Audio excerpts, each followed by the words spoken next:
CSK உடைய மிக முக்கியமான வீரராக இருந்த ஷேன் வாட்சன் அவர்கள் இப்போ கேகேஆரின் அசிஸ்டன்ட் கோச்சாக ஜாயின் பண்ணியிருக்கார் அப்படின்றது ஒரு புதிய முக்கியமான தகவல் அப்படின்னு சொல்லலாம். ஏற்கனவே அபிஷேக் நாயரை வந்து அவங்களுடைய ஹெட் கோச்சாக அப்பாயிண்ட் பண்ணியிருந்தாங்க. இப்போ அங்க அசிஸ்டன்ட் கோச்சாக நம்ம ஷேன் வாட்சன் போயிருக்காரு.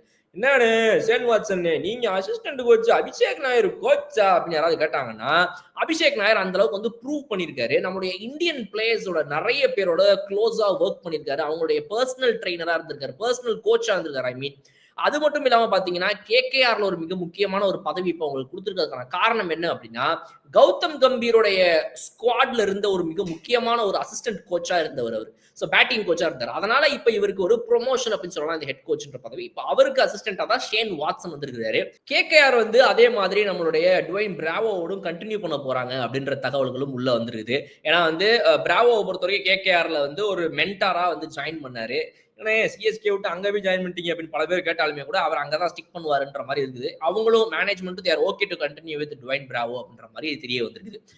டிம் சவுதி வந்துட்டு கேகேஆர்ல வந்து இப்போ பவுலிங் கோச்சாக வந்துட்டு வந்திருக்கிறார் அப்படின்றது வந்து மிக முக்கியமான ஒரு விஷயம். பிகாஸ் பரத் அருண் அவர்கள் எல்எஸ்ஜிக்கு போயிட்டாரு அப்படிங்கிற காரணத்தினால இங்க டிம் சவுதி வந்து likely to be the bowling coach of KKR அப்படின்ற மாதிரி தகவல்களும் வந்து வந்துள்ளது இன்னொரு முக்கியமான விஷயம்.